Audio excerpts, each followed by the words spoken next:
ईश्वर की कृपा से अनुभव की बात करता है। आप हो करके देखो ईश्वर का। और ईश्वर का होना या आध्यात्मिक होना या तप करना, योग करने का मतलब ये नहीं है कि तुम सारा कुछ छोड़ करके जंगलों को मार कर। मैं कहा करता हूँ सन्यासी तो अपने भीतर को बनाना, बाहर से सन्यासी नहीं बनना, आपने भीतर से सन्यासी बनना है। तो हो सकता है आपका ड्राइंग रूम भी आपके लिए जंगल बन जाए, और यदि भीतर सन्यासी नहीं बने तो जंगल के भी आपको ड्राइंग रूम नजर आए। रूपांतरण है, आध्यात्मिकता और कुछ नहीं। और याद रखना, योग ध्यान इत्यादि की प्रक्रिया कठिन नहीं। लोग कई बार सोचते योग घबरा जाते, योग देखो योग दर्शन पहले कितने अच्छे 3 सूत्र दिए हैं, वो थोड़ा सा आपके सामने को। अत योगानुशासन। सांसारिक पदार्थों में व्यक्ति को तृप्ति नहीं मिलती है तो आप में से कोई खड़ा होकर के बताए जिसे शराब पी करके कभी तृप्ति मिल गई, सिगरेट पी के तृप्ति मिल गई, सिनेमा देखा पड़ गया तो कभी देखना ही नहीं, इतना आनंद आता। स्त्री पुरुष जो भी भोग संसार के है ये हमें तृप्त नहीं करते बल्कि अतृप्त करते।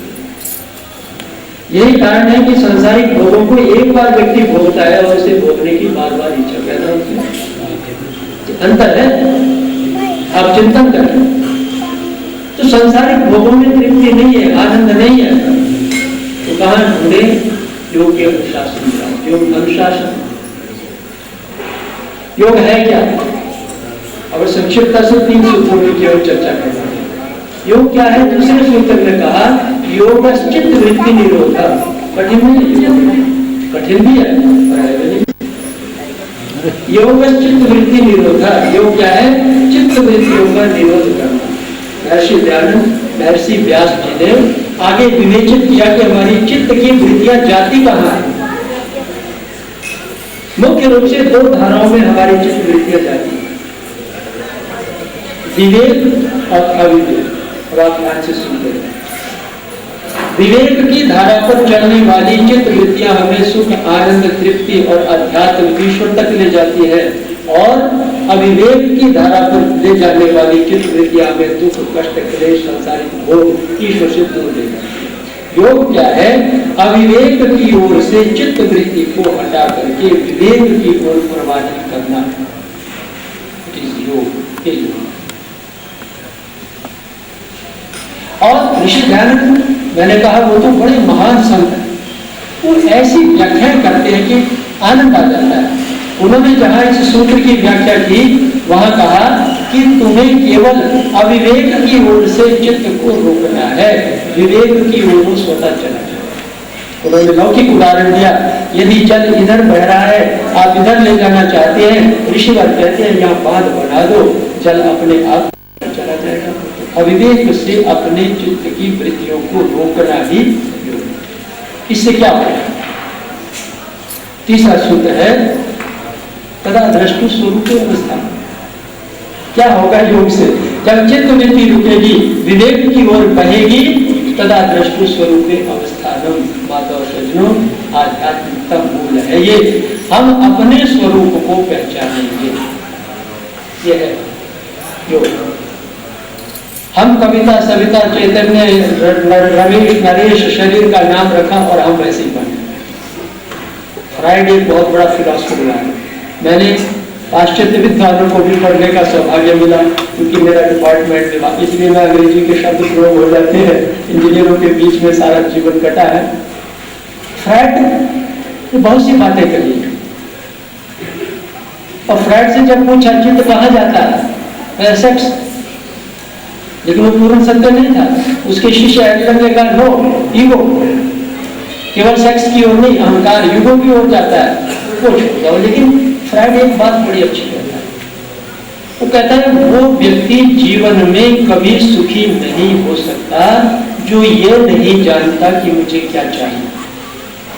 जो बड़ा अच्छा वो चिंतन लगा। लेकिन मैंने अपना चिंतन इसके साथ जोड़ा, हमें क्या चाहिए ये हम तब तक नहीं जान सकते जब तक हम ये ना जाने कि हम हैं कौन। आवश्यकताएं बदल जाएगी।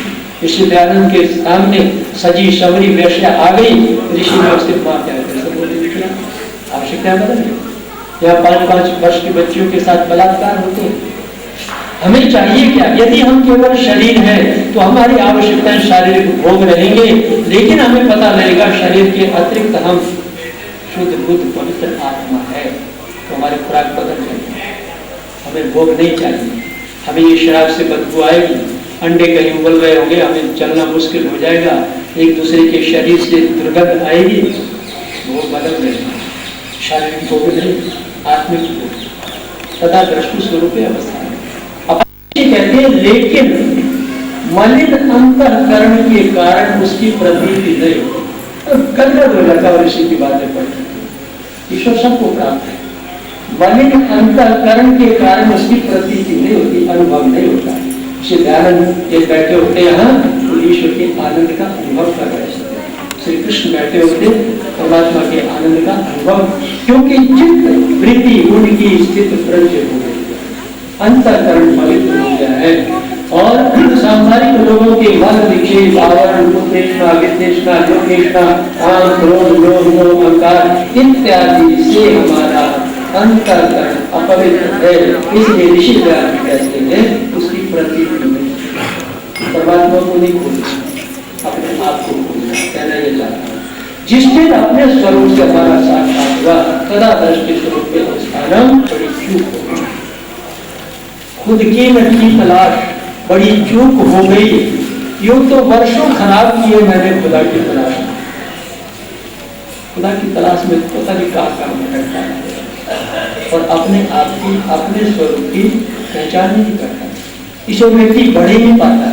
तो योग ध्यान प्राणायाम सत्संग स्वाध्याय इत्यादि इसलिए है ताकि हम अपने स्वरूप को पहचाने, अंतःकरण की मलिनता हमारी दूर हो जाए, तो जाकर के परमपिता परमेश्वर की अनुभूति हमें स्वतः हो सकती है। इसलिए व्यक्ति को, और देखिए थोड़ा सा समय और मेरे पास है, योग दर्शन ये जो अष्टांग योग है यही परमात्मा तक पहुंचने की या अपने स्वरूप को पहचानने की सीढ़ी है। और लोगों ने कितनी पाखंड और आडंबर फैला रखे हैं, इसके ऊपर आपको भागने की आवश्यकता नहीं, क्योंकि ऋषि मुनियों ने जो बातें कही हैं वो शाश्वत है, सत्य है। ऋषि दयानंद ने क्यों हमारे सामने ये बातें रखी? क्योंकि उन्होंने कहा ये सब वेदानुमोदित है, जो वेद से इतर है वो पाखंड है। इसलिए आर्ष और अनार्ष की बुद्धि जो गुरु विद्यानंद जी ने महर्षि ज्ञान सरस्वती को दी, ऋषि दयानंद जी ने सारे संसार के सामने बड़ा महत्वपूर्ण सूत्र रखा, आर्ष और अनार्ष। अनार्ष को त्यागो, आर्ष के सामने जाओ। तो योग दर्शन कहते हैं यम नियम आसन प्राणायाम प्रत्याहार धारणा ध्यान और समाधि, ये अष्टांग योग है। हमारे पौराणिक भाई किसी मंदिर में जाके देवी के मंदिर में कहते पौड़ी पौड़ी चढ़ता जाए माता जी का जा, यहाँ भी ये पौड़ी पौड़ी या आसन प्राणायाम प्रत्याहार, ये पौड़ियाँ चढ़ते जाओ और परमात्मा जो माँ भी है, पिता भी है, बंधु भी है, सखा भी है, भ्राता भी है, इधर से ये सखा उस तक हम पहुँच सकते हैं कि पौड़ियों के माध्यम से। अपने पूछा कि वेद का मुख्य विषय क्या है? ऋषि कहते हैं ईश्वर, वेद का मुख्य विषय ईश्वर। फरुखाबाद में बहुत से भक्तों के बीच में स्वामी जी महाराज बैठे थे। लाला जगन्नाथ जी ने पूछा स्वामी जी जीवन का लक्ष्य क्या है? ऋषि दयानंद ने तुरंत कहा ईश्वरानुभूति जीवन का लक्ष्य। हम मुख्य लक्ष्य को भूले हुए हैं, हम व्यापार भी करें, हम पढ़ाएंगे, बच्चों का कैरियर बनाना है, सब कुछ करना है, प्रचार कार्य करना है, सब कुछ करना है, लेकिन मुख्य हमारे लिए साधना है, उपासना है। एक व्यक्ति बड़ी धन संपदा उसने बना ली और जाने लगा तो किसी महात्मा के पास गया कि मैं तो बड़ा आराम से जिंदगी गुजारी, मैंने बच्चों को भी लाखों की प्रॉपर्टी दी है, अपने आप ही खूब मजे के साथ रहा, मतलब मृत्यु भी आ जाए तो कोई डर नहीं, मुझे जरूरत नहीं है। महात्मा जी ने तुरंत कहा ये तो दुनिया के लिए सब कुछ किया, अपने लिए तूने क्या किया? अपने लिए मतलब आत्मस्वरूप पहचाना नहीं, पहचाना तो ये सांसारिक भौतिक पदार्थ है, बड़े अच्छे हैं, कमाना चाहिए खूब, लेकिन ये साधन है, साध्य नहीं। राष्ट्रपति की कितनी तामझाम होती है, राष्ट्रपति आएगा, कितने सैनिक आगे चलेंगे। और एक बार स्टूडेंट से मैंने पूछा, कॉलेज में जो शिविर लगाता हूँ मैं, बड़े अच्छे होते हैं, वो मुझे आउटपुट भी वहां दिखाई देती है। 500-500 लड़कियां कॉलेज की, बड़ी पठित बुद्धिमान, और उनको जो वैदिक धर्म से वो प्रोत कर देता हूँ 7 दिनों में, मन बड़ा प्रसन्न होता है। लड़कों के बात हो, लड़कियों एक बार क्विज प्रोग्राम रखते हैं, बड़ा अच्छा उनके मन ढंग का रखते हैं। एक बार मैंने एक प्रश्न क्विज में पूछा था उनसे कि भारतवर्ष में सबसे बड़ी रेजिडेंशियल बिल्डिंग कौन सी है। तो मुझे बड़ा अच्छा लगा, एक लड़की ने उत्तर दिया राष्ट्रपति भवन। हमारे सैनी जी के सुपुत्र भी कह रहे थे राष्ट्रपति भवन, सही उत्तर। कितने कमरे हैं, मैं समझता हूँ प्रतिभा पाटिल जी तो सब कमरों में जा भी नहीं पाती है, यार सुन रहे लोग। लेकिन मैं जो चिंतन दे रहा हूँ बड़ी अच्छी बात है, सम्मान होना चाहिए व्यक्ति को, बहुत सुख साधन भी होने चाहिए। मैं स्वयं सुबह कह रहा था क्रांतिकारी जी से, जब मैं अधिकारी था क्लास 1, कमरे में एसी है, बाहर एसी गाड़ी खड़ी है, लेकिन नहीं वो था। अब साधु है, अब जैसा होगा, कोई दिन घोड़ा, कोई दिन गाड़ी, कोई दिन पैदल चल रही है। तो जीवन में ऐसा रहना चाहिए। तो खूब धन संपदा, लेकिन जो चिंतन दे रहा हूँ वो क्या दे रहा हूँ कि अपनी कमाई। राष्ट्रपति की मृत्यु होगी, कल्पना करें, इसके लिए तो सब शुरू हो गए। जैसे ही साधारण मजदूर मर गया, आंखें बंद हुई, वैसे ही राष्ट्रपति मरा, आंखें बंद हुई, सारा काम जाम सब कुछ खत्म है, मिट्टी है। वैसे ही चिता पर रख देंगे, वैसे ही राख उसकी हो जाएगी जैसे ही मजदूर की हुई। अब अंतर क्या है? अंतर ये है कि सूक्ष्म शरीर हमारे साथ है, जीवात्मा मेरे साथ, उसने क्या संस्कार उस मजदूर के रहे। इसलिए उपासना के संस्कार कम से कम बनाने में चाहिए। संस्कार जो है पुनः प्रवचन में भी दयानंद एक जगह कहते हैं उपासना के लाभ। इस पर सप्ताहों में कथा करता हूं कि उपासना क्यों करनी चाहिए। परमात्मा को आवश्यकता नहीं है कि हम उपासना करें। एक बार स्टूडेंट से पूछा मैंने, ईश्वर की उपासना क्यों करनी चाहिए, स्तुति क्यों करनी चाहिए। उन्होंने कहा कि परमात्मा इससे खुश हो जाता है। अगर अच्छा, पहले दुखी था। इसका मतलब नमस्ते करेंगे परमात्मा कहेगा, नमस्ते नहीं करेंगे दुखी हो जाएगा। एक रस है, तो आनंद स्वरूप है। हमारे नमस्ते करने से ईश्वर के आनंद में कोई अंतर नहीं आता है। ईश्वर की उपासना इसलिए करते हैं हमारे भीतर आत्म बल, आत्मशक्ति, हमारे भीतर आनंद स्रोत रहता है, हमारे भीतर सात्विकता के गुण धीरे धीरे प्रवेश करने लगते हैं। इसलिए उपासना करनी चाहिए। और पुनः प्रवचन में ऋषि दयानंद ने एक बड़ी अच्छी बात कही, उपासना इसलिए करनी चाहिए, महर्षि दयानंद सरस्वती कहते हैं, ताकि उपासना के संस्कार बन जाए। कितनी महत्वपूर्ण बात। चंडीगढ़ में हमारा कार्यक्रम है, एक महिला वैसे सामग्री लेने आई थी, लेकिन वो मेरा प्रवचन चला हुआ था, वो बैठ गई थोड़ी देर, उसने प्रवचन सुना, उसको पसंद आया होगा। तो बाद में वो कहने लगी जी आप हमारे घर चलेंगे। मैं जरूर चलूंगा। कि भोजन आप हमारे यहाँ करें। मैंने कहा भोजन तो आर्य समाज वालों ने व्यवस्था की होती है, जहाँ इन्होंने की है, अगर मैं आपको हाँ कर दूँ तो इनकी व्यवस्था बिगड़ जाएगी। तो इनसे आप बात कर लो, अगर ये किसी का भोजन कैंसिल करा के आपके रख सकते हैं, मुझे कोई आपत्ति नहीं है जाने में। ये लंबी बात छोड़ता हूँ। उसने मंत्री प्रधान से अपने घर में भोजन रखवा दिया उसी रात को।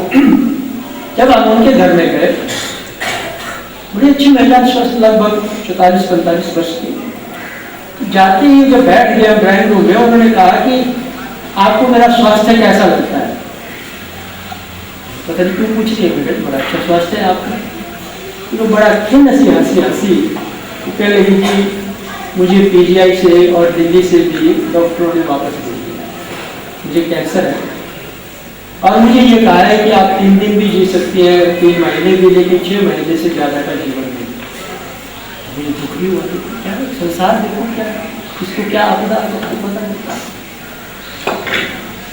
मैंने कहा तो बड़ा दुख हुआ मुझे सुन करके। कह लगे कि बस, लेकिन आपका प्रवचन सुना, मुझे एक चिंता है, इसलिए आपको बुलाया कि आपने कहा जो आत्मवेता नहीं बनेगा, आत्मचेता नहीं बनेगा, साधना नहीं करेगा, उपासना नहीं करेगा, उससे परमात्मा मनुष्य शरीर छीन लेगा, कहाँ भेजेगा। असुर नाम के लोकान देवतम साध्यता के प्रत्याविलक्षण की। आपने तो डरा दिया मुझे। मैं तो उपासना करती नहीं हूँ, इसका मतलब मुझे मनुष्य शरीर मिलेगा नहीं और मुझे गधा घोड़ा कुत्ता बिल्ला पता नहीं क्या बनना पड़ेगा? क्या मुझे मनुष्य शरीर नहीं मिल सकता? माता सज्जनों, ऐसे लोगों को फिर आत्मविश्वास दिलवाने के ध्यान होते हैं। मैंने उसे कहा बिल्कुल मिल सकता, मैं तुम्हें गारंटी दे दूँ। वो बड़े आश्चर्यचकित हुए। मैंने कहा लेकिन एक बात करो, आज से ही उपासना करना प्रारंभ करो। जैसे मैं बताता हूँ ओम का जाप कैसे करना, धारणा को परिपक्व करो, ध्यान में प्रवेश होगा, नहीं भी होता है तो कम से कम आप उपासना के संस्कार साथ लेकर के जाओगे तो परम पिता परमेश्वर को मनुष्य शरीर देना पड़ेगा। उपासना के संस्कार होंगे। गधा घोड़ा कुत्ता बिल्ला तो आसन में बैठ के उपासना नहीं करेगा, तो संस्कार सूक्ष्म शरीर को होंगे। पिता कहेगा अरे इसने तो उपासना नहीं की, चांस मिल जाएगा, चांस नहीं। अगर उपासना नहीं करोगे तो कोई कारण नहीं। इसलिए ऋषि दयानंद ने कहा उपासना इसलिए करनी चाहिए, पता नहीं आत्म साक्षात होने के लिए कितने युग लग जाए, कितने जन्म लग जाए, इससे हताश निराश होने की आवश्यकता नहीं। ये महत्वपूर्ण है कि हम उपासना के मार्ग पर चल रहे हैं, ये महत्वपूर्ण। और अब मैं कितने लोगों की ऐसी बातें, ऋषि दयानंद जी की बातें भी, योगेश्वर श्री कृष्ण महाराज जी की भी 2-4 मिनट में बात समाप्त करिए। श्री कृष्ण महाराज गीता में क्या कहते हैं? और जब मैं युवावस्था में, जब मेरे मित्र सिनेमा देखते थे, ये करते हुए 3:30 बजे वहाँ जंगल है, वहाँ जाते आप तो जंगल में भी बस्ती होने लगे, उसमें तो सौंप और बड़ा वो भयानक जंगल, वहाँ चला जाता था। तो सोचता मैं भी था कि वो लोग सिनेमा देखते, इधर घूमते, ये करते वो करते, नहीं यहाँ बैठा रहता हूँ, पता नहीं आत्मा है कि नहीं है, परमात्मा है भी कि नहीं है, शंका नहीं। तो गीता का स्वाध्याय मैं कर रहा था, मैं आकर के पढ़ा तो मैं आश्चर्यचकित हो गया। श्री कृष्ण महाराज गीता में कहते हैं अर्जुन मेरे मार्ग पर चलता हुआ व्यक्ति कभी नष्ट नहीं होता। क्या मार्ग है उनका? योग मार्ग है, ध्यान मार्ग है, योगी। और अगले श्लोक में वो कहते हैं कि जो योग साधना करता है व्यक्ति, संस्कार का संस्कार बनाओ। श्री कृष्ण कहते हैं जो योग ध्यान करने के संस्कार लेकर के जाता है उसका अगला जन्म विद्वान माँ बाप के यहाँ होता है और बचपन से ही उसके हृदय में वैराग्य के भाव होते हैं। श्री दयानंद गुरु शंकर के वैराग्य के भाव ऐसे ही बात में होगी। पूज्यपाद स्वामी सत्यपति जी महाराज जी को, हमारे योग गुरु दीक्षा गुरु, जब हमने पूछा आपकी अचानक समाधि लग गई, ये कैसे हुआ? सत्यपति जी महाराज कहते हैं अचानक नहीं हुआ, पिछले जन्म की कमाई। तो साधना के मार्ग पर किया हुआ थोड़ा सा भी प्रयास हमारे सूक्ष्म शरीर में ऐसे प्रबल संस्कार बन करके बैठ जाता है कि हमारी यात्रा चाहे अगले जन्म में ईश्वर तक पहुंचे, जहां भी हमें सानिध्य प्राप्त हो, लेकिन कम से कम उपासना के संस्कार अवश्य बनाने चाहिए। विष्णु कर्मा परमात्मा की अद्भुत करने को कितनी व्यवस्था उनकी न्याय व्यवस्था में है और संसार में आए हैं तो जानना इस चिंतन से क्या लेना चाहिए कि हम जाएं तो सही, लेकिन एक आत्म तत्व आत्मबोध लेकर के जाएं कि मेरी मृत्यु नहीं होती, शरीर पैदा होता है, शरीर की मृत्यु होती है, मैं तो अजर अमर शुद्ध पवित्र।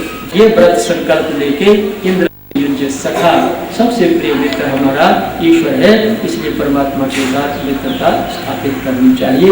इन शब्दों के साथ मैं अपने वाणी को विराम देता हूँ। समय हो गया तो तालियां बिठा के बजाओ। ईश्वर का धन्यवाद, आप लोगों का धन्यवाद। अब तालियां बजा सकते हैं।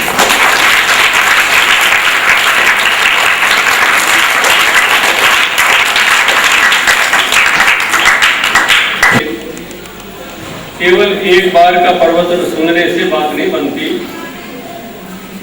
हमारे ऋषि मुनियों ने ये कहा है कि आप स्वाध्यायशील बनो, स्वाध्याय न प्रमदः प्रवचनाभ्याम न प्रमदितव्यम। स्वाध्याय से प्रवचन से कभी प्रमाद मत करो, स्वाध्याय करो। और स्वाध्याय यूं कहे कि हमने एक बार प्रवचन सुन लिया हमारा कल्याण हो गया, एक बार के प्रवचन से गलत तो दे दिया।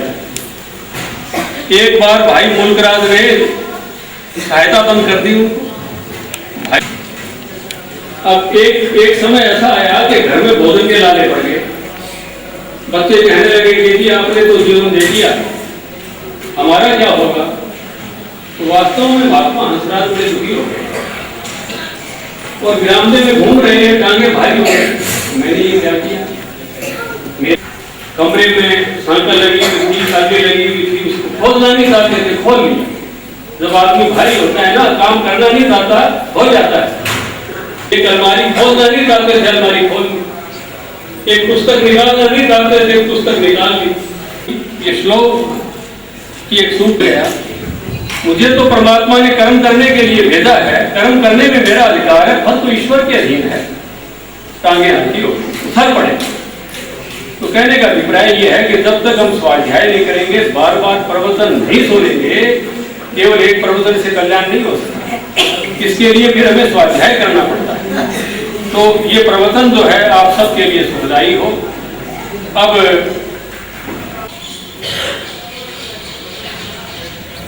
आपने हमारी प्रार्थना स्वीकार की। महाराज ने कहा कि हम ध्वजा उत्तोलन जो है मुझे आचार्य जी से करवाएंगे। रात्रि का कार्यक्रम फिर यहाँ संपन्न होगा। आगे बड़ा अच्छा कार्यक्रम। अब हम पूज्य आचार्य जी का थोड़ा सा सम्मान करेंगे, फिर आपके पुष्प माला प्रदान करके सबकी ओर से स्वागत करें। हमारा पहनते नहीं है।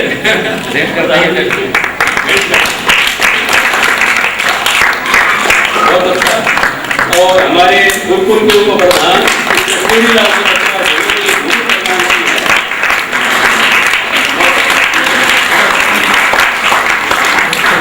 हम पति गुजरिए देखना, ये बत्रा जी से तो जिन्होंने भूमि प्रदान की है गुरुकुल को, ये 1.5 एकड़ भूमि जिसमें गुरुकुल बसा हुआ है, ये प्रतीक भेंट कर रहे हैं। मैं आपका अधिक समय नहीं देना चाहता कि पूज्य आचार्य जी का प्रवचन सुने।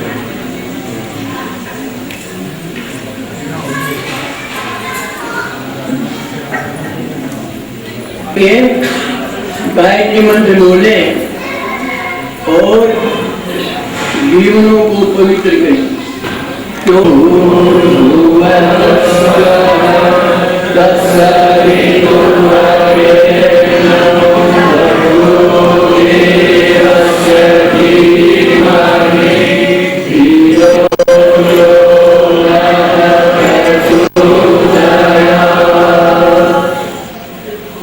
आदर व सत्कार के योग्य पवित्र आत्माओं, आप स्वामी जी महाराज द्वारा आध्यात्मिक प्रवचन सुन रहे हैं। वास्तव में ईश्वर ही श्रोतव्य सुनने योग्य है, मंतव्य उसी के संबंध में विचार करना चाहिए। प्राप्तव्य प्राप्त करने की चीज है तो वही है। हाथी के पांव सबके पांव, प्रभु को प्राप्त कर लिया, मानो सबको प्राप्त कर लिया। और औरों को प्राप्त, सब चीजों को प्राप्त करके प्रभु को प्राप्त नहीं किया तो ये समझो कुछ भी नहीं किया, और वो किया कराया भी समाप्त हो जाएगा। और वही ध्यातव्य, उसी का चिंतन मनन ध्यान करना चाहिए। और यदि जो है दातव्य, दान देना चाहिए, उसी का दान देना चाहिए। आप कहेंगे कि और भी दान देने की चीजें, और दान जो है कैसा है कि जो विपरीत भी प्रयोग किया जा सकता है। कहेंगे भोजन को हम जो है करवा दें, कम से कम भोजन करके भी चोरी कर सकता है, परंतु प्रभु का दान दिया हुआ, प्रभु के संबंध में जनाया हुआ, जब प्रभु के संबंध में जान जाएगा, अच्छी प्रकार से मनन कर लेगा, विचार लेगा प्रभु मेरा, मैं प्रभु का हूं, ऐसा बन जाएगा, तो कभी भी जो है विपरीत कर्म नहीं कर सकता, कभी भी वह कष्टों को प्राप्त नहीं कर सकता, हमेशा आगे ही आगे बढ़ेगा। सर्वस्व कोई दान दे सकता है, सर्वस्व कोई न्योछावर कर सकता है, तो प्रभु का जानने वाला ही कर सकता है कि वह, क्योंकि वह जानता है कि यह सब कुछ जो कुछ दिया है मुझे, ये प्रभु ने दिया है। और जब इस प्रकार का बन जाता है प्रभु के पास, प्रभु के पास है ही, इसलिए सबसे आवश्यक है कि प्रभु को जाने, प्रभु का जो ही चिंतन करें। प्रभु ईश्वर मुख्य नाम जिसका निज नाम ओम है, उसकी उपासना करने से वो शक्ति आती है। आदमी झट डर जाता है, भय करने लगता है, कांपने लगता है, लेकिन प्रभु का भक्त क्योंकि उसके अंदर वो शक्ति आती है कि पहाड़ के समान आपत्ति शरीर के ऊपर आ जाए तो किंचित मात्र भी नहीं घबराता। स्वामी महाराज ने लिखा है कि ये थोड़ी शक्ति है, थोड़ी जो है इस प्रकार का के बल को प्राप्ति है, इसके अधिक और पर्याप्त जो है उसको सामग्री आगे बढ़ने की मिलती है। इसलिए हम सब कुछ छोड़ करके हम केवल मात्र जो है कहीं भी किसी भी अवस्था में हो, तो ये नहीं कि कोई घर छोड़ देता है, मम्मी जैसे अभी बताया, वही प्रभु की प्राप्ति कर लेता है। जहां पर बैठा है वहीं से ही यदि वह प्रभु की ओर चलने लग जाए, नियम आसन प्राणायाम आदि का अभ्यास करने लग जाए, वहीं से इसके अंदर गति कर ले, तो देखिए वाह वाह है जीवन के अंदर। और इसके अधिक हा हा है तो वाह वाह रहे, हा हा नहीं बन जाए। और जाते समय भी हम खिलते पुष्प की भांति बदल चोले को जाएगा, इस प्रकार से जाएं तो हमें पूरा यत्न जो है वो ईश्वर भक्ति के अंदर वो लगाना चाहिए, समय इसी में लगाना चाहिए। प्रातः काल जो नहीं उठेगा तो इसके में रूम रह जाएगा, प्रातः काल अवश्य उठे, क्योंकि ओम तत्पुरुषदेव हितम, प्रभु देवताओं का हितकारी है, देवताओं को सब कुछ देता है, परंतु राक्षस को देता है वो प्रयोग कर ही नहीं सकता। आप घटना सुन चुके हैं, भोजन करवाया, भोजन ही जो है अपने को डाल दिया और देवता जो है भोजन करके तृप्त हो गई। इस प्रकार से उनका कोई भला कर ही नहीं सकता। तो इसलिए यज्ञ से आरंभ करके हमने अपनी जिंदगी यज्ञ से आरंभ करनी चाहिए और देवता बन करके हमें समाप्त करनी चाहिए। नहीं तो इस प्रकार की बात नहीं करते तो मैं जीव निष्ठि महान विनाश ये है कि अचेत अवेदित, यदि संसार में आकर के जो है अपने आप को जान लिया, थोड़ा नुकसान हो जाता है, बड़ा घबरा जाता है और लाखों करोड़ों का हो गया, अब तो मृत्यु को दाव हो जाती है, अब तो मरूंगा मैं बच ही नहीं सकता, ये क्या देता है। लेकिन कुछ प्यारे को इस तरह के भूले आदमी को जो है यदि ये समझ में आ जाए ये कुछ नुकसान नहीं है, wealth is not loss, nothing is loss, धन चला गया कुछ भी नहीं चला गया। तो ऐसा विचार करके और सबसे बड़ा जो खड़ा नाश जो है तो मैं जीव निष्ठि जो है वास्तव में है ही प्रभु को न जाना, तो प्रभु को जानना चाहिए। एक जगह वो कर रहे थे और बड़ी चाव से कर रहे थे रामलीला, उनका कोई पाठ करते करते जो अच्छा पाठ करता था, रावण जो बीमार हो गया, बड़ी चिंता लगी कि आज पाठ रात को कौन करेगा। घूमे शहर में, परंतु ऐसा जो है बहुत तगड़े रंग का और काला कुरु का बहुत भयंकर डंका, रावण के डंका नहीं। अंत में पास में देखा कि हलवाई ऐसा मिल गया, बिल्कुल वैसी शक्ल, केतु नाम। उसे कहने लगे देखिए आज हमारा काम करना है, हमारा काम बिगड़ रहा है, कि मैं नहीं कर सकता। यही बहुत छोटी सी बात है, थोड़ा कार्य। क्या काम है कि रात को आपने केवल इतना ही कहना है, हनुमान घूमता हुआ आएगा और सामने जो कहेगा तुम कौन हो, आपने केवल इतना कहना, कुछ नहीं कहना हो कि मैं हूं लंका पति राम, पूछेगा आपको, इतना कहना और कुछ नहीं कहना। ये तो कोई बात नहीं। आप कितना पैसा कमा लेते हो रोज का? 50 रुपये। उन दिनों में सस्ता काम का काम हमको 100 रुपये देंगे, तो 100 रुपये जो है उनकी देते हैं। वो है तमाम दिन भूखता रहा। सायकाल कार्यक्रम बना, कार्यक्रम इस समय बन करके तैयार होकर के सारा काम चला और वो खड़ा था तो हनुमान कूदता हुआ आया और आगे क्या काम?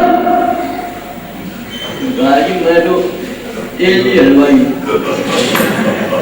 सारा काम किया। तो इस प्रकार से मनुष्य जो है अभ्यास में फेल हो जाता है, अभ्यास करने का यत्न नहीं करता है। तो इसलिए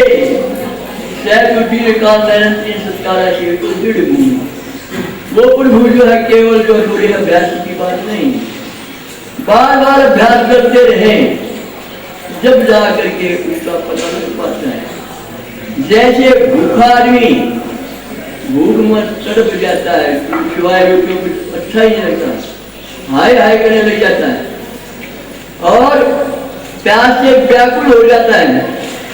इसी प्रकार से पानी मिले मुझे, इसी ढंग से मोक्ष के लिए कोई आतुर हो जाएगा।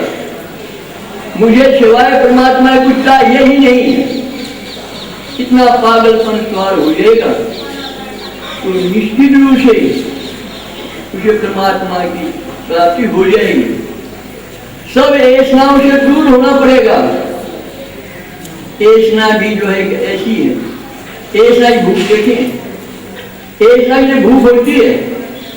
मैंने मिनिस्टर बनना है, मैंने एमएलए बनना है, प्रधान बनना है, तो भूख भी समाप्त हो जाती है, उसकी प्यास भी समाप्त हो जाती है। परंतु वही केवल कि मैंने जो बनना है जो डाई का काम हो जाता है। इसी प्रकार से और ऐसना, वो ऐसनाओं की जो भूख है, ऐसी भूख गृहस्थ जो है जीरो से हीरो बन जाता है। इस प्रकार का यत्न प्रभु के लिए चल पड़ता है तो प्रभु का पाना कोई कठिन बात नहीं, फिर प्रभु निश्चित रूप से मिलेगा। इसलिए सभी ऐसनाएं, इतनी भूख, इस प्रकार के यत्न हमें करना चाहिए प्रतिदिन, फिर हम प्रभु को जो है अवश्य प्राप्त करेंगे। और इसके पश्चात जो है हम चाहे किसी भी काम को करें, चाहे हम सामाजिक करें, चाहे गृहस्थ कार्य करें, कदम प्रभु जी से हम ठीक प्रकार से कर सकेंगे और ठीक प्रकार से कर सकेंगे। कोई हमारी गलती नहीं होगी, परंतु परमात्मा को बिना पाए अनेक प्रकार के जो है यदि हम उपकार भी करना चाहेंगे, उपकार भी ढंग से नहीं कर सकते, क्योंकि अनेक ऐसनों के शिकार बन जाएंगे, अनेक चक्रों में हम फंस जाएंगे और फंस करके हम जो है उसी प्रकार से वही जैसे कि उनका आज मैं तो बस वही हूँ, तेलू हूँ, तेलू हलवाई हूँ, वही बात रह जाएगी। तो हम ये नहीं करें। प्रातः काल निश्चित रूप से उठें। प्रातः काल जो निश्चित नहीं उठता है तो देखिए वो देर उठने वाला चाहे कुछ भी बहाना बनाए वो राशि छोटी में आ जाता है। बहुत बड़ा पाप है। यहीं से जो है योग शुरू होता है। बहुत देर से बातें कर रही है, यहीं से योग शुरू होता है। प्रातः काल नहीं उठा तो योग भी कर ही नहीं सकता। देर से उठने वाला, 6 बजे उठने वाला कोई योग नहीं कर सकता। और आज से आदमी जो है आलस्य ही मनुष्य नाम शिष्टो महारिपु, बहुत बड़ा दुश्मन है। स्वामी बैठे बैठे एकदम कहने लगे कि अब ये नालायक अंग्रेज शीघ्र चले जाएंगे देश। और थोड़ी देर में फिर कहने लगे, मैं स्वप्न में बात नहीं कह रहा हूँ, अब ये आलसी हो गए हैं। प्रातः काल जिस समय 2 बजे से 4 बजे तक योगाभ्यास करके मैं बाहर निकलता था, तो ये सब खेतों में मिलते थे, सब सड़कों में मिलते थे, सब मैदानों में मिलते थे, व्यायाम करते हुए दिखाई देते थे। और अब मैं 2 से 4 तक योगाभ्यास, उसके पश्चात व्यायाम करके 6 बजे वापस लौटता हूँ। जब ये घरों में से निकलते हैं तो अब ये 11 दिन नहीं रहेंगे। आदर्श और प्रमाद के कारण से हमारा नाश हुआ है। और आदर्श और प्रमाद इस कारण से आता है कि ईश्वर भक्त नहीं होते। ईश्वर भक्त बनने के लिए, आदर्श प्रमाद को हटाने के लिए और इस प्रकार से कुछ पदवी को पाने के लिए मोक्ष के साधन और सभी जो मुझे बाधाओं में निकल करके हम यदि चाहें कि अलौकिक और पारलौकिक सुखों के स्वामी बने, तो हमें प्रातः काल अवश्य उठने का अभ्यास करना चाहिए। बहुत कठिन चीज है। प्रातः काल का आता है, नींद तो खुल जाती है, सोता कुछ देर और जो है अच्छा हो जाता है। एक हंसराज नाम का नाम का वो वैज्ञानिक था, आर्य था, लेकिन ये अभ्यास नहीं था प्रातः काल उठने का। प्रातः काल उठना चाहा, फेल हो गया। एक मशीन बनाई जिसके द्वारा खाट हिले, अनेक पहले अलार्म बनाई, ऐसी मशीन बनाई खाट हिले, केवल हिले नहीं, वो अपसाइड डाउन हो जाए, ऊपर से नीचे हो जाए। और वो गिर गया, फिर भी वो कपड़े ओढ़ के फिर पड़ा, उठा फिर भी। आज अनेकों को पूछता हूँ, कितने बजे उठते हो? कि जी 6 बजे। 6 बजे कहने में ये समझता है मैं जल्दी उठता हूँ, इसलिए 4 बजे होश उठे, रोजाना गायत्री मंत्र का जप करें कम से कम, और कुछ नहीं जानते 100 बार गायत्री मंत्र का जप करें, 100 बार ओम सोचे, कान सुनेंगे, मुख से बोलेंगे, चिंतन होगा। और प्राणायाम करें और ध्यान करें। आप ध्यान जैसे ऐसा करें, बार बार ऐसा विचार न करें कि आज ध्यान नहीं लगा।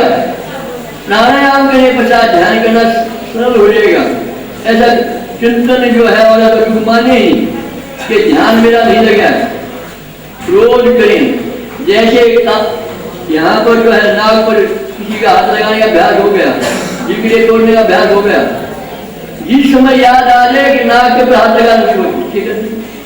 दूसरा जो अभ्यास हो जाएगा और वो नाक पर लगाने का अभ्यास समाप्त हो जाएगा। इसी प्रकार से आप अभ्यास करने का यत्न करें।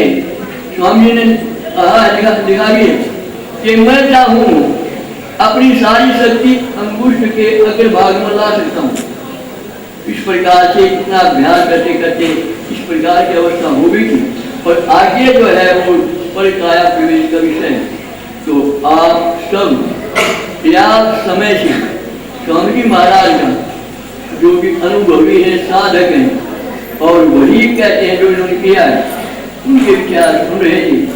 तो आपसे यही प्रार्थना है कि आप अभी से लग जाएं, कल से शुरू कर दें, प्रातः काल अवश्य उठें, उठ करके योगाभ्यास करें, रोजाना यज्ञ करें।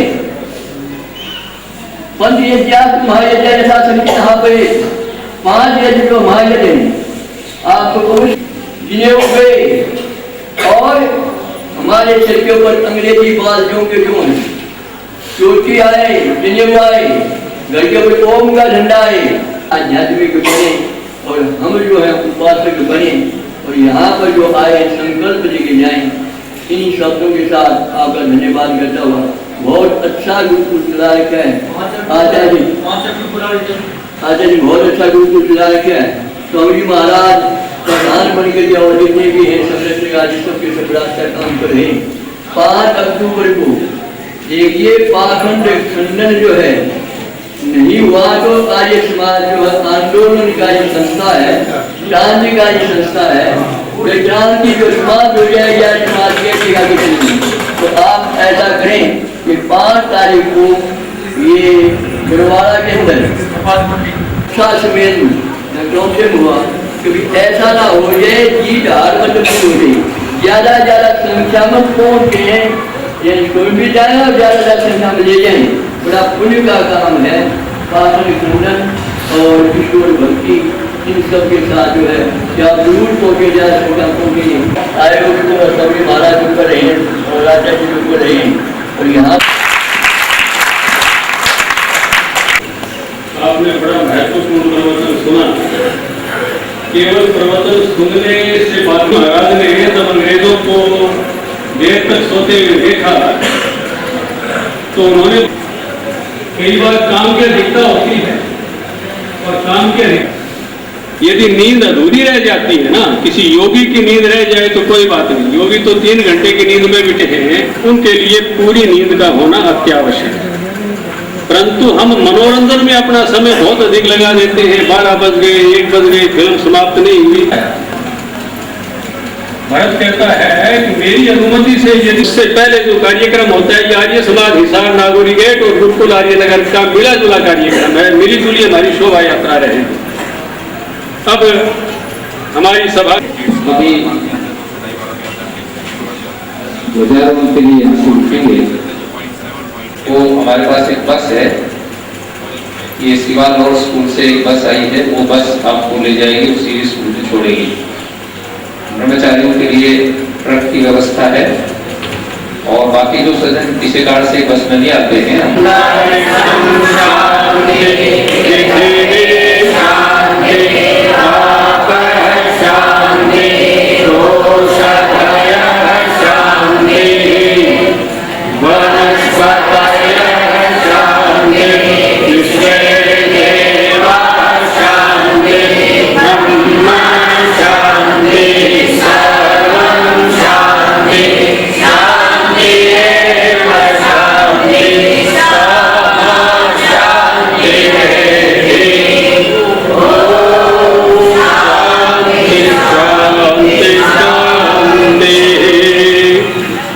समुद्र करेंगे, ध्वजा उत्तोलन होगा।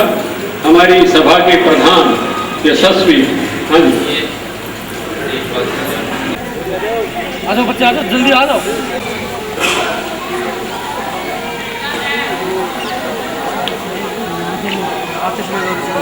वीडियो रेटिंग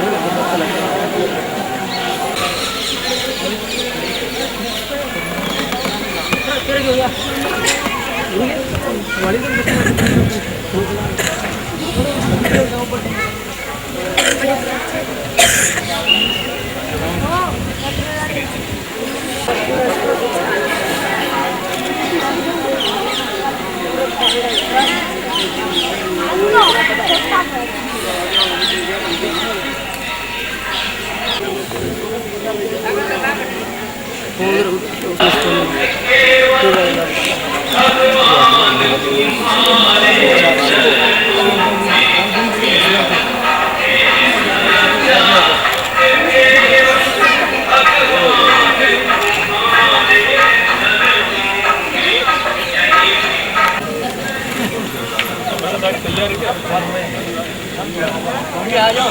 हाँ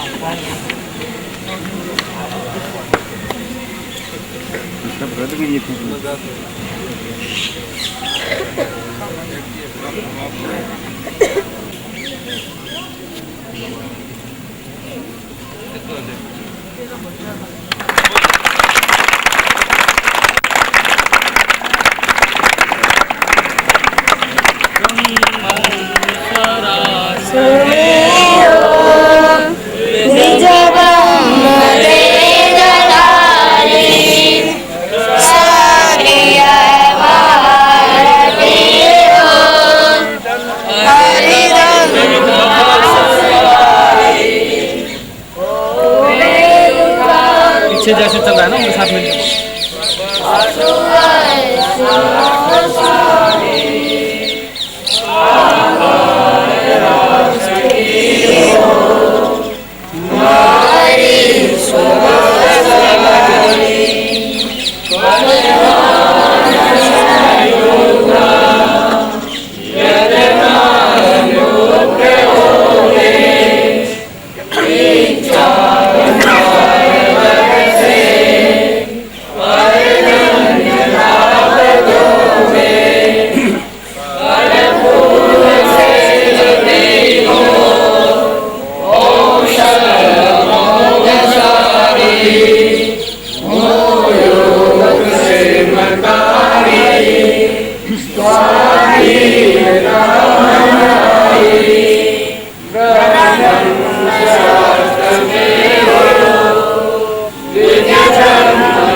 जो बोले सो अभय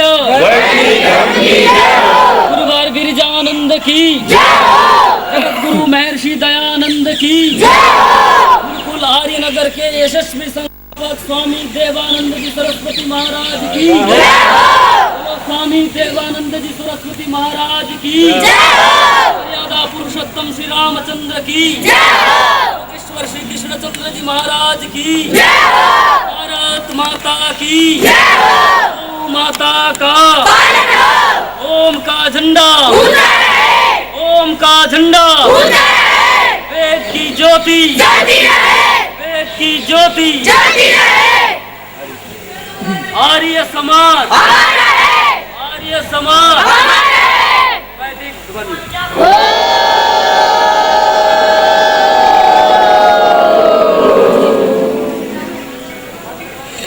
अब आपकी भोजन व्यवस्था है, भोजन आदि करके और फिर गाड़ियाँ तैयार मिलेगी, फिर हमें हर ये भी स्कूल में करना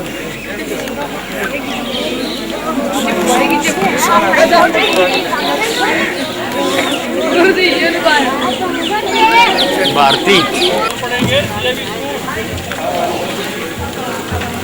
बस ये भी स्कूल। अब वो भोजन करके आ रहे हैं, भोजन यहाँ करेंगे, नहीं आए हैं तो वो करोगे।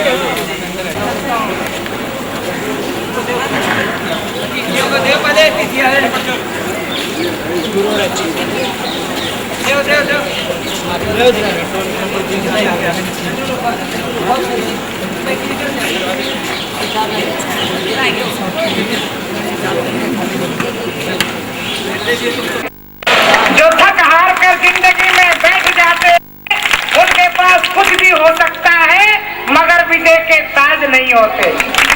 मंच पर बैठे हुए सम्मानित सन्यासीगण, स्वामी देवानंद जी महाराज, आर्य समाज, राष्ट्र और देश के प्रति सम्मान की भावना रखने वाले सभी मेरे बहन भाई, राष्ट्र की भावी आशाओं, युवा बंधुओं, प्रिय बालक और बालिकाओं, आज राष्ट्र नहीं बनता है केवल भाषण वादे नारों से। मैं यह भाषण देने नहीं खड़ी हुई हूँ क्योंकि साल में 365 दिन होते हैं और भगवान की कृपा से, ऋषि कृपा से पुष्पा 366 प्रवचन करती है, इसलिए कोई भाषण नहीं दे रही। मैं ये बता रही हूँ कि राष्ट्र नहीं बनता है केवल भाषण वादे नारों से, राष्ट्र नहीं बन सकता मंदिर मस्जिद और गुरुद्वारों से, राष्ट्र नहीं बन सकता लंबी चौड़ी कोठी कारों से, और राष्ट्र नहीं बन सकता ऊंची बिल्डिंग महल मीनारों से। राष्ट्र केवल बनेगा ऊंचे आचार विचारों से। Not gold but a perfect man can the nation great and strong. आज इस देश में बबूत बांटने वाले बाबाजियों की कमी नहीं है। आज इस भारत में भगवान और भगवानियों की कोई कमी नहीं है, गुरनामा देने वालों की कोई कमी नहीं है। आज अगर कमी है तो सच्चे संतों की कमी है, और उस कमी को पूरा करने की कड़ी में स्वामी देवानंद जी महाराज ने अपना पूरा जीवन लगा करके अपने एक एक सांस को युवाओं के, इन बच्चों के निर्माण में लगाया है। ऐसे महान संत का संदेश देने के लिए भी ये हमारे सारे विद्वान संत आज आपके सामने आए हैं। एक कवि ने लिखा है कि परिंदों को मंजिल मिलेगी यकीनन। बहनों बैठ जाओ 2 मिनट, तुम भी थक जाओगी, बहुत दूर तक चलना है हमारे साथ, बीच में नहीं निकलने देंगे, बस साथ ही रहना है अंत तक।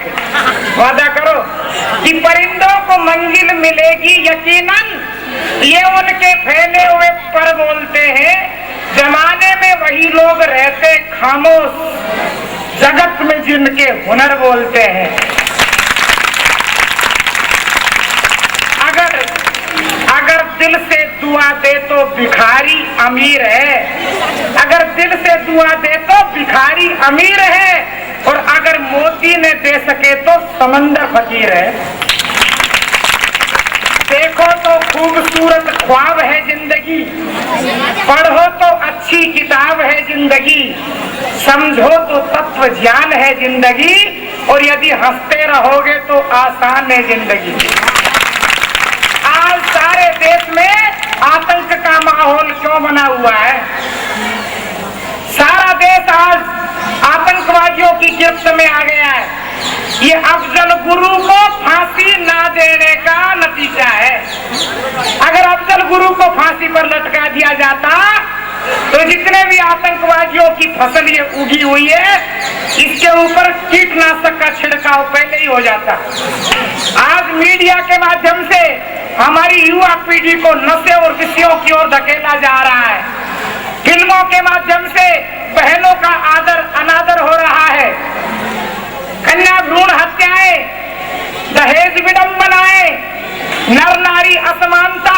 इस समाज का उद्देश्य किसी मत मतांतर का प्रचार करना नहीं है।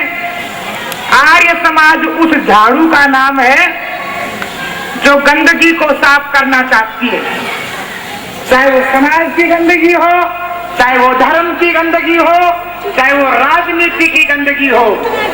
ये देश बनाना है।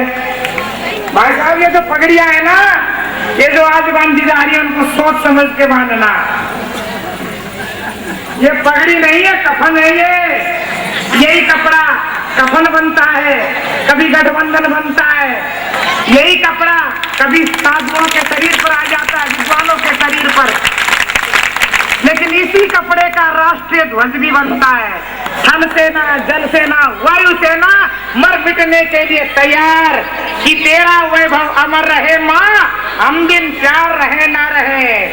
क्रांतिकारी जी बांध बांध के पगड़ियां आपको दे रहे, और मैं भी वो काम अभी शुरू कर सकती हूँ अगर महिलाएं बहनें तैयार हो तो। लेकिन ये पगड़ी बड़ी जिम्मेदारी का प्रतीक है कि आज पगड़ी बांधकर संकल्प लेना है इस पंडाल में कि देव दयानंद महाराज, जब तक भी गर्म लहू की एक बूंद भी बाकी है, जब तक हमारी सांस चल रही है ना, तब तक तेरे मिशन देंगे, वीर शहीदों की भूमि बदनाम नहीं होने देंगे। जब तक भी गर्म लहू की एक बूंद भी बाकी है, भारत माँ के आंचल को नीलाम नहीं होने देंगे। किसने सोनी मांगों को सिंदूर दिया, किसने पाखंडों को चकनाचूर किया, किसने जग को संध्या की सहनाई दी, यजुधूम की पुण्यपूत पुरवाई दी, किसने हैदर शाही के पंजे तोड़े, किसने आकर तूफानों के मुख मोड़े, किसने रेगिस्तानों को अमराई दी, पंगु अपंगु विश्व का नवंगड़ाई दी। सच्चा वैज्ञानिक किसका अंदाज है, भारत माँ को किस बेटे पर नाज है, तो कोई नहीं, वो केवल केवल आज आर्य समाज है। बोलिए आर्य समाज अमर रहे, वेद की ज्योति, ओम का झंडा, गणवंतो विश्वमार्यम, गणवंतो। ये ओम का झंडा कर में होगा। आर्य समाज आर्य नगर, गुरुकुल भैयापुर लाढौत, दयानंद ब्रह्म महाविद्यालय, आर्य समाज नागोरी गेट, गुरुकुल आर्य नगर और आसपास के तमाम हिसार क्षेत्र के और बाहर से भी जो नोहर से आए, भादरा से आए, आर्य समाज करमशाला कालावाड़ी, आर्य समाज सीकर, आर्य समाज हनुमानगढ़ टोपरिया, जिला गौशाला संघ सिरसा, गौशाला मुंडा और बहुत सारी जगह से बुधवालिया, जहाँ पर मैं जाती हूँ कार्यक्रमों में, वहाँ के सभी धर्म जिज्ञासु जनों को, आर्य समाजियों को मैं आज बड़ी प्रसन्न मुद्रा में देख रही हूँ। बहुत खुशी की बात है। एक संकल्प लेते हैं आज, ये ओम का झंडा कर में होगा, फहराता हर नगर में होगा, संध्या वन घर घर में होगा, यो आर्य नर नार बने। बहनों गाओ खुशी में, ओम का झंडा कर में होगा, फहराता हर नगर में होगा, संध्या वन घर घर में होगा, यो आर्य नर नार बने। जिन्हें आज पगड़ी बांध ली कभी नहीं उतरेगी। और विकारों की आंधी से परेशान हो चुके मिटाना चाहते, इसकी दवाई केवल और केवल आर्य समाज के पास है। बहनों, जब महिला झांसी वाली रानी बन करके दुश्मनों को गाजर मूली की तरह काट के यहाँ से खदेड़ सकती है और भारत को आजाद करवा सकती है, जब महिला मदालसा मैत्रेयी और दुर्गा बन के बड़े बड़े विद्वानों को शास्त्रार्थ में परास्त कर सकती है, जब महिला पन्ना धाय बन के अपना बेटा फर्ज के लिए दुश्मन की तलवार के नीचे रख सकती है, जब महिला राजपूत बेटी चंपा बन के पिताजी की इज्जत की पगड़ी को मुगलों के सामने झुकने से बचा सकती है, जब महिला किरणमयी बन करके अकबर के सीने पर कटार तान कर सदाचार का पाठ पढ़ा सकती है, जब इस देश की महिला दुर्गा बन के दुश्मनों का मुर्गा बना सकती है, पद्मिनी बन करके ये कह सकती है, अलाउद्दीन खिलजी तू मुझे पा नहीं सकता क्योंकि ये भोजन शेर का है, तू कुत्ता खा नहीं सकता। जब महिला इन धाराओं के अंदर चल करके राष्ट्र को दशा और दिशा दे सकती है, तो आज की महिलाएं अपने आप को कमजोर क्यों मानती है? महिला अबला नहीं होती, महिला हमेशा सबला होती है। किसी को धन चाहिए तो लक्ष्मी के गीत गाते हैं, किसी को शक्ति चाहिए दुर्गा को मनाते हैं, किसी को बुद्धि चाहिए तो सरस्वती की शरण में आते हैं। अच्छा, तो ये हो रहा है आज बहनों, तुम्हारे लिए मैं यहाँ खड़ी हुई हूँ कि आज इस शोभा यात्रा के माध्यम से तुम भी अपनी शक्ति को दिखा दो और शोभा यात्रा के बाद में गांव गांव में घर घर में जाकर के आर्य समाज ही राष्ट्र का रक्षक है, देव दयानंद की वाणी से ही कल्याण हो सकता है। और गुरुकुल परंपरा के संरक्षण के लिए जिन ऋषि मुनियों ने काम किया है उनके द्वारा आज युवा प्रेरणा ले, ये संदेश आपको देना है। बस अपने वक्तव्य को ये कहते विराम देती हूँ कि तन समर्पित मन समर्पित और ये जीवन समर्पित। मैं चाहती हूँ मातृभूमि मैं तुम्हें कुछ और भी दूं। और इस बार ये अजीब संयोग हो रहा है, आचार्य रामस्वरूप जी को मैं बता रही थी, हमारे बड़े भाई हैं शेर जगदीश जी, वो जब भी मिलते हैं तो कोई ना कोई चुटकी ऐसी देते, कोई बात ऐसी कहते हैं जिसमें हंसी आ जाए। मेरे कहने लगे बहन जी मैं बहुत देर से सोच रहा था ये कौन से महाराज जी है भाई, बाद में पता लगा श्री श्री 1008 पुष्पानंद महाराज जी। मतलब बिल्कुल सही समझे भाई साहब आप। बोले आप साधु कम गृहस्थी है। मैंने कहा आजकल यही चल रहा है, क्योंकि जो आज ब्रह्मा बने हैं ना आदरणीय हमारे भगवान देव जी चैतन्य, इनकी श्रीमती जी भी आर्य समाज की उपदेशिका है और अनेक स्थानों पर आप दोनों पति पत्नी जाकर के वेद की दुंदुभी बजा रहे काम कर रहे हैं। तो इस बात से कोई फर्क नहीं पड़ता कि अपन किस वेश में है, अपने विचार, अपना मिशन, अपना लक्ष्य और अपना उद्देश्य पूर्णतया ऋषि को समर्पित होना चाहिए। और मेरे गुरु तो झांसी वाली रानी है ही, मैं तो उनके सामने कुछ धूल भी नहीं हूँ, पर फिर भी वो जो काम कर गई मुझे अच्छे लगते, इसलिए उन्हीं की वेशभूषा में रहती हूँ और ऋषि की इस मिशन की सेवा करती हूँ। धन्यवाद।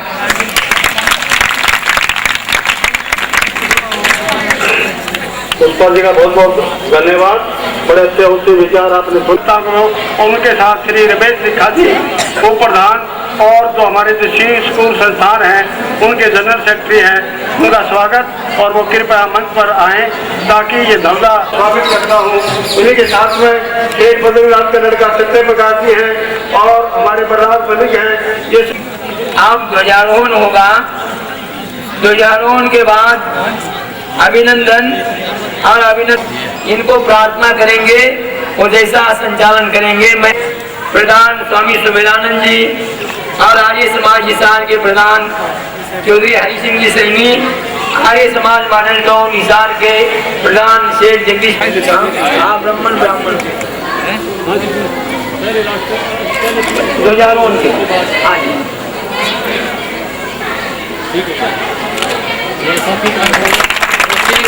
ओम ब्राह्मणो ब्रह्मवचसी जायताम् भारताम् सुभिर्देनुर्वो जानद्वा नासु सप्ति पुरन्देयो सातिष्णुरतेष्टा